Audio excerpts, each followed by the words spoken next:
Buenas tardes o buenos días, no sé a qué hora estén viendo este video. Mi nombre es Marcos Saúl Rivera Baena y yo les voy a hablar un poquito sobre la amibiasis y la giardiasis intestinal. Bien, vamos a hablar un poquito sobre la amibiasis intestinal. Vamos a hablar sobre entamoeba histolítica, entamoeba dispar, que son pues estos patógenos de importancia médica. Y vamos a hablar un poquito sobre entamoeba coli, que es un microorganismo comensal. Bien, primero que nada, pues, ¿qué es la amibiasis? Pues esta va a ser una infección o una infestación causada por entamoeba histolítica, que si revisamos un poquito su nombre, pues enta viene de entos, que pues es el intestino, moeba viene de amiba, debido a que pues esta forma parte de los arcodarios o de las amibas, histo de tejido y lítica de lisis o destrucción, ¿no? Porque genera una destrucción del tejido. Entonces es una amiba que vamos a encontrar en el intestino y que va a generar destrucción del tejido. Esta va a estar asociada a úlceras intestinales y a disentería. Ahora, entamoeba histolítica es de la mayor importancia médica, pero entamoeba dispar y también otra entamoeba que eh, tiene una importancia desde hace relativamente poco, que es entamoeba moshkovsky. También van a tener, pues, van a poder generar, pues, también una amibiasis. En cuanto a la epidemiología, pues la amibiasis es extremadamente común aquí en México. Y aparte de México es muchísimo más común, pues también en otras zonas, principalmente Centroamérica, Sudamérica, Asia y el continente africano, por lo que también pues es de importancia en pacientes que se vayan de viaje, ¿no? En cuanto a México, pues se han hecho estudios y se encontró que el 8.4% de la población tiene anticuerpos a entamoeba histolítica, es decir, al menos el 8.4% ha tenido contacto con este tipo de protozoario. En cuanto a Brasil, en los barrios marginales, es decir, en las zonas más pobres, la incidencia sube muchísimo más, ¿no? Llegando incluso a ser del 25% en una población, siendo de esta población el 40% de los infectados, pues, de los niños. En Asia también se encontró una gran relación entre entamoeba histolítica e infecciones de VIH y pacientes que tengan síndrome de inmunodeficiencia adquirida. Esto va más que nada pues debido pues a los métodos de transmisión de los que les voy a hablar un poquito más adelante. En cuanto a las características generales, pues vamos a tener que este va a tener principalmente dos formas morfológicas, o fases morfológicas, mejor dicho, ¿no? Vamos a tener los quistes, que van a ser nuestra forma infectiva, y vamos a tener nuestros trofozoitos, que van a ser nuestra fase invasiva del protozoario. En cuanto a los trofozoitos, pues estos requieren de una gran humedad, requieren que haya un pH neutro, generalmente pues en promedio de un 7, o sea, neutro, aunque puede llegar a variar, y una temperatura óptima de 37 grados.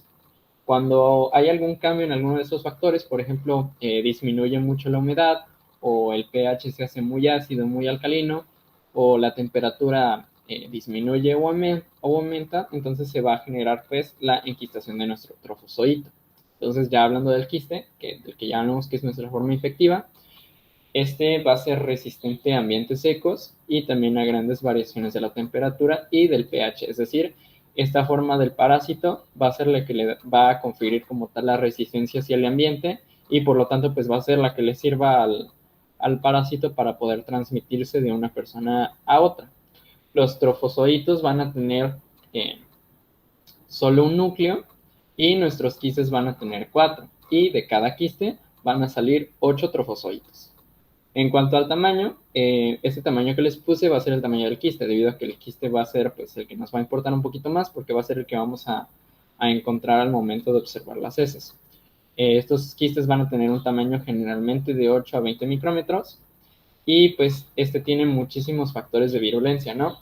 Principalmente tenemos pues los que le van a servir al parásito para poder adherirse a la pared intestinal. Vamos a tener las adhesinas y vamos a tener también algunas otras proteínas de adhesión, como son la leptina, que aparte de servirle para unirse a la pared intestinal, también le puede llegar a servirse para camuflajearse de nuestro sistema inmune. Además, pues como les dije, entamoeba histolítica genera destrucción del tejido. Entonces, ¿cómo le hace entamoeba para destruir el tejido? Tenemos pues diferentes factores. entre los cuales pues tenemos el amibaporo. Como tal es una molécula que le va a servir a entamoeba, que se va a unir a los poros de las células diana, es decir, a los poros de nuestros enterocitos o de algunas otras células de nuestro cuerpo, como por ejemplo eh, linfocitos, que también pueden llegar a ser destruidos por la amiba, los cuales, como saben, pues los poros sirven para el paso de electrolitos y de agua a la célula. Y la amebaporo lo que va a ser unirse a estos poros y los va a hacer muchísimo más grandes, por lo que pues va a generar pues este desbalance electrolítico y por lo tanto pues una destrucción celular. También vamos a tener que a estas células les gusta mucho fagocitar, principalmente a los eritrocitos. Sin embargo, hace relativamente poco se descubrió que aparte de fagocitar, también tienen otro mecanismo al que se le llama como drogocitosis-like, que básicamente lo que hacen es unirse a las células y destruir solo una pequeña parte de estas, y ya con esto pues van a generar pues la destrucción celular y pues una reacción inflamatoria mayor. Además también tiene algunas proteínas como proteasas o cisteína proteasas, que le van a servir pues como dice su nombre, pues para destruir las proteínas de las células blancas. Ahora en la imagen que les tengo aquí, pues es una imagen en las que se puede identificar a nuestra entamoeba de color verde, destruyendo pues a un linfocito, que es esta célula morada, de la forma que les mencioné anteriormente, que es la trogocitosis. Es decir, solo les va a destruir esta pequeña parte que se está viendo en la imagen y ya, va a dejar ahí la célula a que se muera y genere pues más inflamación. En cuanto al ciclo biológico, es relativamente sencillo. Bien, vamos a iniciar en la parte de aquí abajito, este tubo que se ve aquí, que como tal pues sería nuestra pared del intestino grueso, en el que vamos a encontrar a nuestro trofozoito. El trofozoito lo vamos a dividir morfológicamente pues en dos partes, ¿no? El ectoplasma, que sería lo que vamos a encontrar en la periferia, que va a tener como una pequeña consistencia de gel, y el endoplasma, que es donde vamos a encontrar los orgánulos de nuestro, de nuestro protozoario. Si es que se llegan a encontrar condiciones desfavorables o simplemente el trofozoito decide pues invadir, o bueno, más bien pues sí, generar la infección de otro huésped, pues se va a enquistar, vamos a generar pues el quiste que encontramos aquí, va a salir por las heces y de esta manera es de la que se va a transmitir, ¿no? Vamos a tener principalmente dos mecanismos de transmisión, la vía fecal oral, que se va a dar pues por contaminación de las manos o por contaminación de alimentos y de agua, y vamos a tener la transmisión sexual, que principalmente se da en pacientes hombres homosexuales, y pues por eso es que se suele ver también relacionado con infecciones de VIH, ¿no? Ahora, pues hablando de la infección fecal oral, pues evidentemente como vemos en la imagen, pues tenemos la contaminación de manos, puede ser también de alimentos, de agua, como ya les mencioné antes. Va a llegar pues nuestra quiste otra vez a la boca de otro huésped, va a pasar, va a resistir el ácido que vamos a encontrar en el estómago y se va a desenquistar otra vez en el intestino grueso. Ya aquí en el intestino grueso, pues nuestro trofozoito va a generar su invasión. Puede llegar a alcanzar pues nuestros vasos sanguíneos y así es como puede llegar a generar una metástasis a otras partes del cuerpo. Principalmente pues tenemos al hígado, donde va a generar lo que conocemos como abscesos amedianos. Sin embargo, puede llegar a llegar a otras partes del cuerpo, que suele ser un poquito más difícil, o sea, no es tan común, pero pues también puede llegar a pasar, ¿no? Generar algún absceso en cerebro, algún absceso en algún riñón, o también tenemos lo que conocemos como una amibiasis cutánea, que esta suele generarse por la transmisión sexual, en la que vamos a encontrar úlceras en el tejido perianal, en la parte cutánea.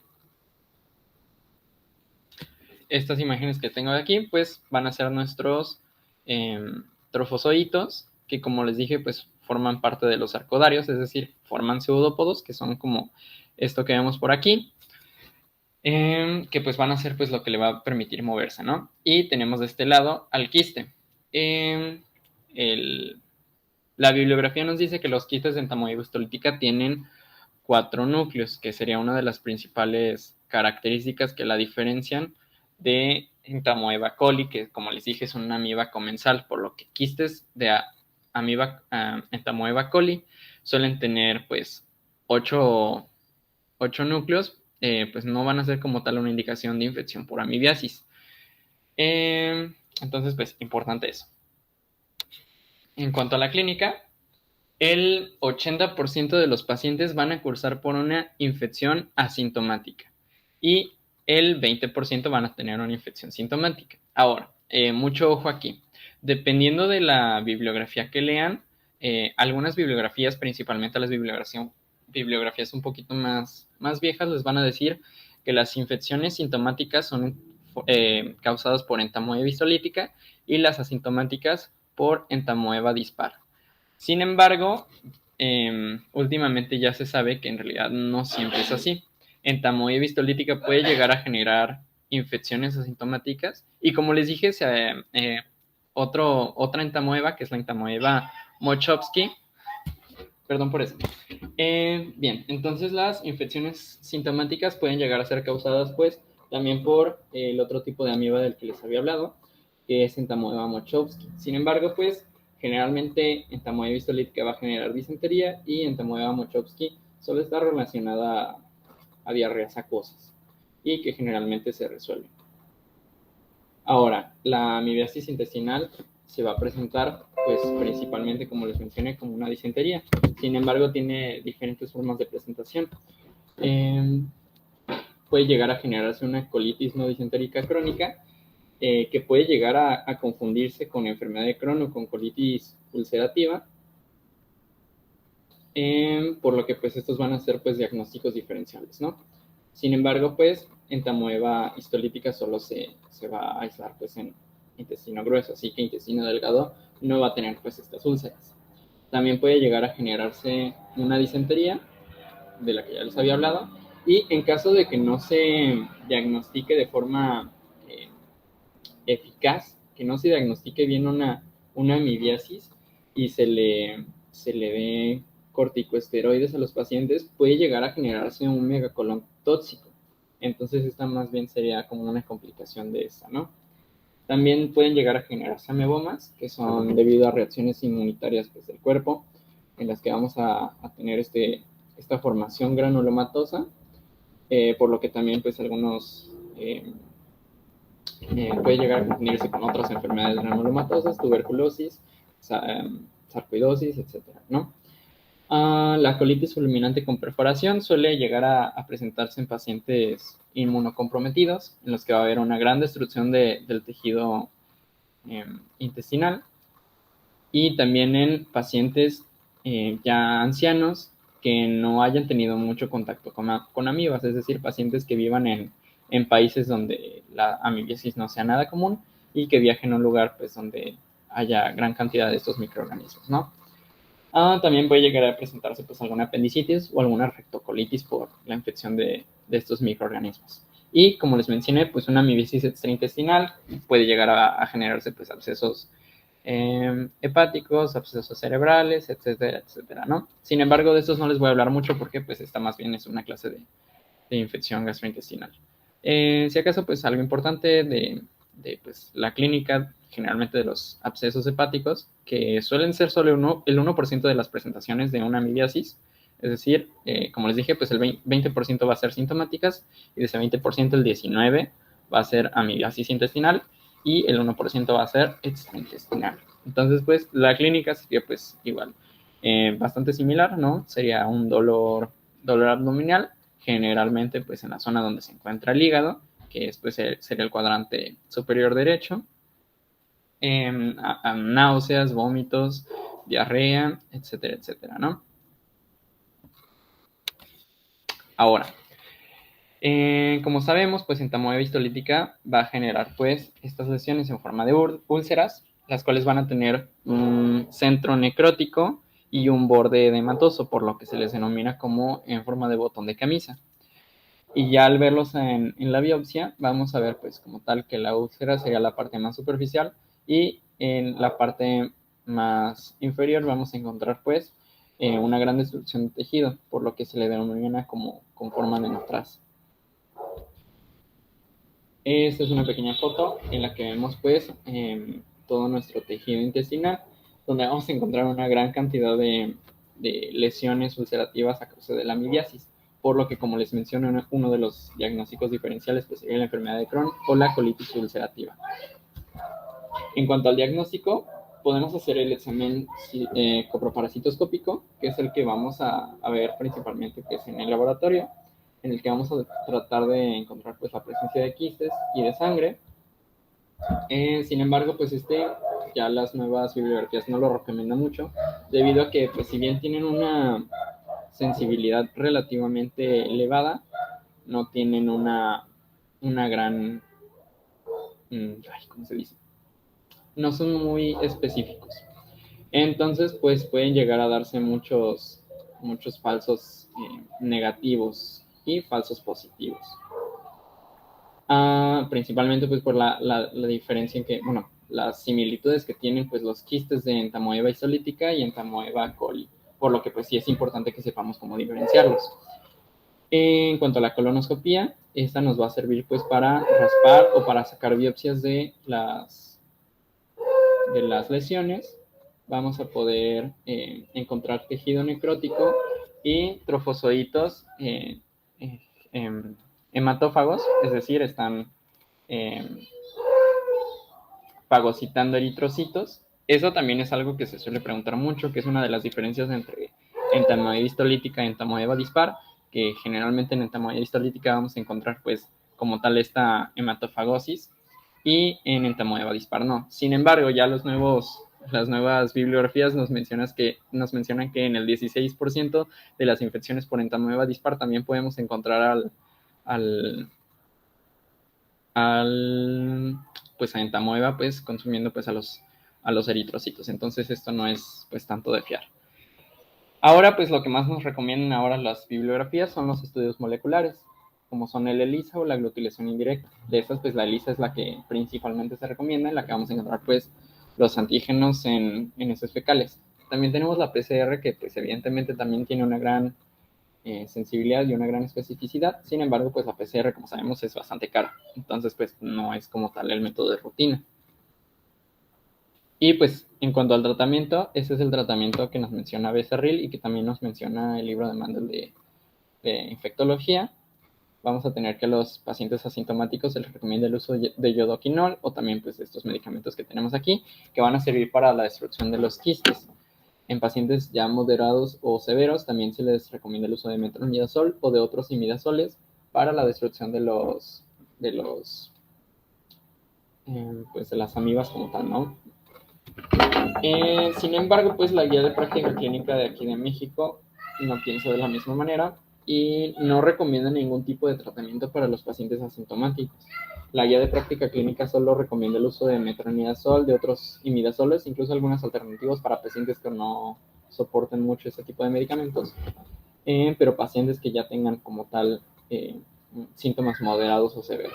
Entonces, no les hace mucho caso a los pacientes asintomáticos. Sin embargo, como les mencioné, pues los pacientes asintomáticos sí son de mucha importancia, debido a que pues, muchas veces estos pacientes asintomáticos sirven como reservorio y pueden llegar a ser pues, la fuente de infección de muchas otras personas que sí van a generar una enfermedad sintomática. Ahora vamos a hablar un poco sobre Giardia lambda. Esta pues va a generar la enfermedad conocida como giardiasis. Esta igual pues va a ser un protozoario, solo que esta no va a ser parte de los arcodarios, sino más bien va a ser de los mastigóforos. Que si recuerdan, pues los mastigóforos se los denomina así debido a que se mueven gracias a sus flagelos.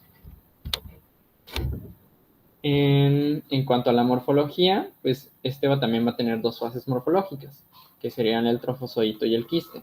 En cuanto al trofozoito, va a tener una forma piriforme, no va a tener mitocondrias ni una parte de Golgi, que como sabemos, pues estos son como los orgánulos bastante representativos de las células eucariotas. Por lo que se piensa que Giardia lamblia en su línea evolutiva pues se aleja un poquito de nuestras células, bueno, más bien de las células eucariotas, y está como entre las células procariotas y las eucariotas. De hecho, tiene una RNA recombinante y ribosomas que son más similares a las células procariotas que a las eucariotas. Además, como les mencioné, pues se mueve través de flagelos, va a tener 4 pares, va a tener 2 núcleos, va a tener un disco suctor que va a servir pues como una ventosa para unirse a nuestro tejido intestinal.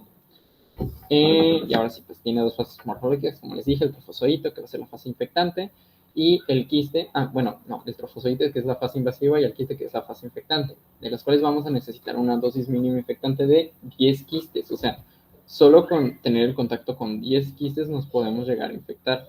Entonces, esto es importante.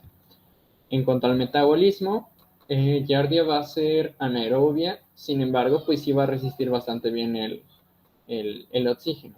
Entonces, pues va a generar pues su glucólisis anaerobia y pues puede llegar a generar colesterol, que eso es algo que se descubrió relativamente hace poco, pero a Giardia le gusta mucho robarle al huésped. Entonces, la mayor parte de los nutrientes que Giardia utiliza para su metabolismo los va a robar del huésped, como son pues el colesterol, las sales biliares que no sintetizan, estas también las va a robar del huésped y de hecho pues estas las necesita para pues, poder secuestrar al colesterol y algunos otros ácidos grasos.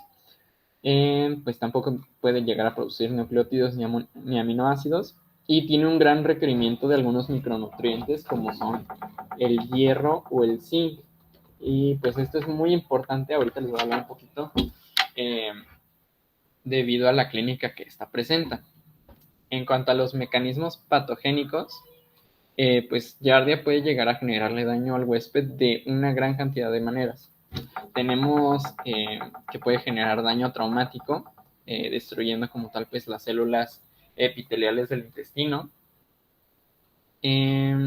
o también pues incluso debilitando las células occludens, que si recuerdan pues son esas moléculas que sirven para que las células no se separen y mantengan pues como una barrera hermética entre la luz del intestino y su pared, ¿no?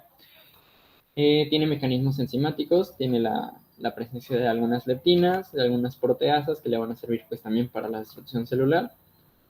También tiene mecanismos tóxicos. Hasta el momento no se ha aislado ninguna toxina de Giardia lamblia, pero se sabe que sí tiene la presencia de estas.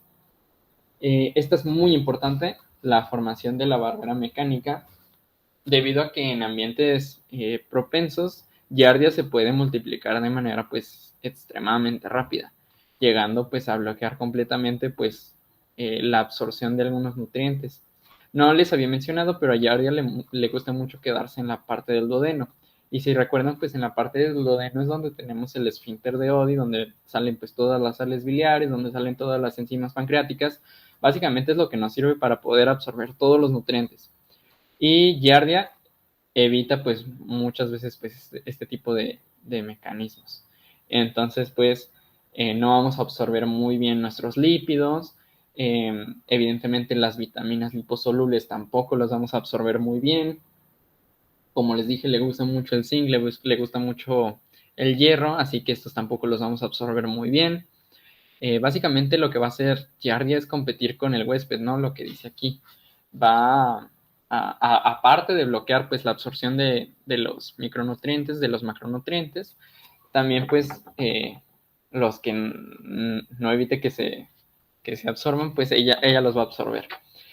Y también puede llegar a generar la ruptura de uniones celulares y también puede llegar a inducir la apoptosis de algunas células.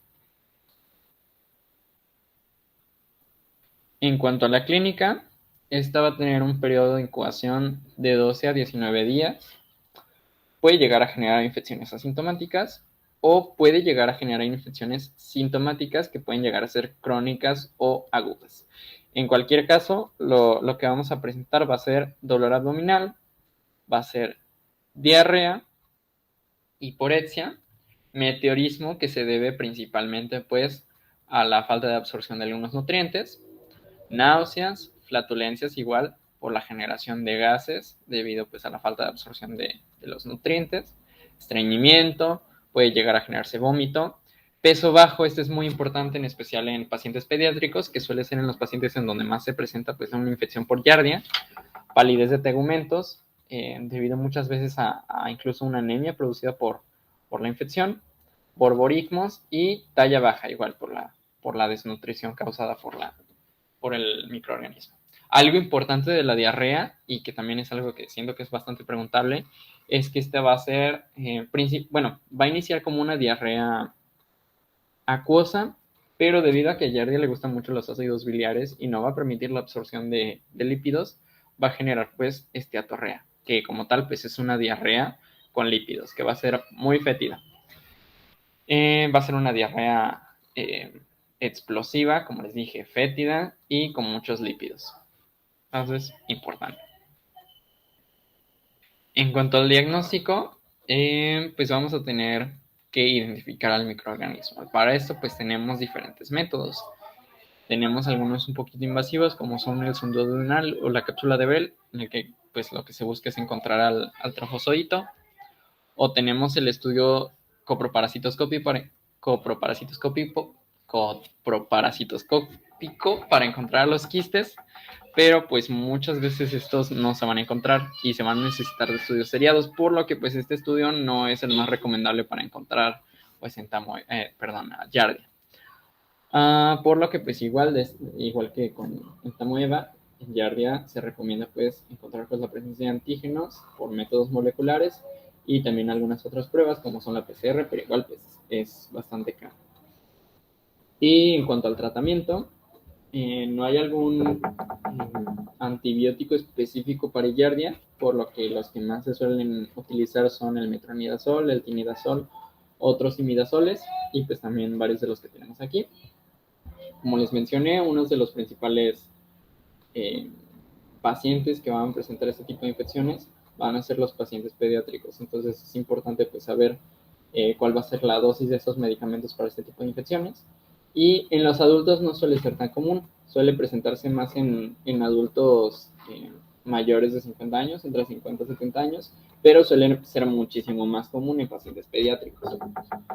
Entonces, pues, hasta el momento me parece que eso sería todo. Muchas gracias. Y les dejo aquí, pues, las redes sociales de la Academia de Microbiología.